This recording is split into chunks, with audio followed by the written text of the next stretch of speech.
The first time I heard him, I hadn't even seen his face. It was just a burst of laughter, bright and loud, cutting right through the silence of the cloud recesses. It drifted across the training grounds like it didn't know it was trespassing. I only looked up once, but that was enough. He was standing there, surrounded by other juniors, his eyes just full of mischief. Confidence radiated from him so effortlessly, as if trouble followed him around simply because it liked him. He talked so quickly, so freely, his hands always moving with his words. It felt like every single rule carved into the discipline wall was trembling in his presence. My first thought was simple, loud. But then he noticed me looking and he smiled. And my second thought was bright. I tried to ignore the feeling. I've always been good at ignoring things. But Wei Ying, he had a real talent for making ignorance impossible. The days that followed fell into a rhythm. Wei Ying would test every single rule and I would be there to enforce it. He would tease me and I would stare back. He would talk endlessly and I would answer with a silence that I hoped sounded like disinterest and not what was really underneath. He was unpredictable, noisy, completely shameless, and gifted beyond what he even realized. His energy was like a flame, burning hot and fast, refusing to be contained. I convinced myself that disliking him was the safest path. And yet, whenever he turned away, I found my gaze following him, not because I wanted to, but because something about him just demanded to be seen. I told myself I felt nothing.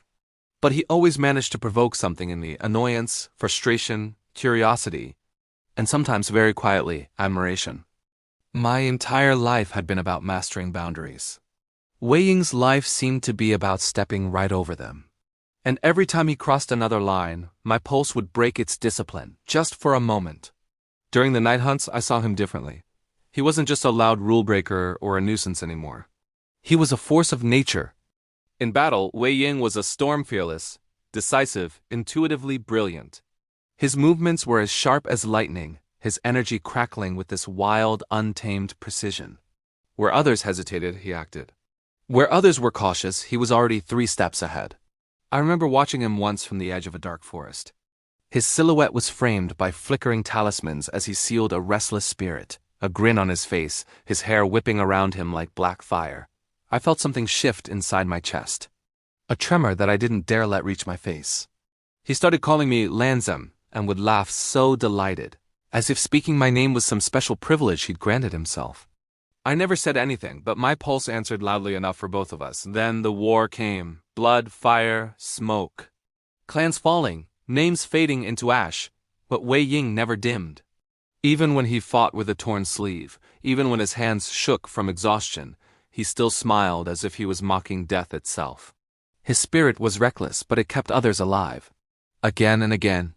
I found myself watching him more closely, protecting him without drawing attention to it. I'd step between him and danger before he even noticed. Block an arrow aimed for his back. Guide him away from an ambush, with a hand on his shoulder that lingered just a fraction too long. And every time he thanked me with that careless grin, I'd turn away to hide the warmth that threatened my composure. I told myself it was duty. I told myself it meant nothing. I was lying, but then the war shifted. Wei Ying's path began to darken. I watched helplessly as the world twisted around him, misunderstanding him, fearing him, hating him. The day he stood alone on the burial mounds, his hair stained with ash, his eyes shadowed with exhaustion but still so defiant, I felt something inside me break. I wanted to reach him. I wanted to pull him away from the world's weight. I wanted to tell him he wasn't alone, but the words never came. I had been taught restraint far too well. He walked deeper into the darkness, and I remained on the other side, held back by expectations, by rules, by the fear of saying the wrong thing. I regretted it every single day after. Then came the fall. Wei Wuxian's death. I didn't cry, I didn't scream. I just stood there in the aftermath, watching the sky lose its color, feeling something essential dissolve into complete silence. When I found his sword, washed in blood and shattered, I knelt beside it and touched the metal with trembling fingers. It was cold. The world felt colder. I carried it home. I kept it hidden for years, wrapped carefully in cloth. Untouched, but never, ever forgotten. Some nights I would just sit with it in silence, and let the ache settle in my chest. I never spoke any words aloud, but every single breath said the same thing: come back. I never truly believed he was gone forever. Some part of me resisted that reality with a quiet, stubborn refusal. So when I felt it, years later, the first faint trace of a familiar spiritual signature, burned and weakened but unmistakable, I froze. It was like hearing a familiar voice calling from the bottom of a forgotten well. I followed it. And I found him again. Standing in a dusty, abandoned wing of Mo Manor, wearing someone else's face but carrying that same reckless spark in his eyes. He looked at me with confusion, curiosity, and a hint of mischief that made my pulse roar back to life. My heart hadn't beaten so violently since the war. I held myself steady. I kept my voice calm. But the truth spilled through every silent beat. I found you. You came back. This time I will not let you walk alone. He smiled at me like no time had passed at all.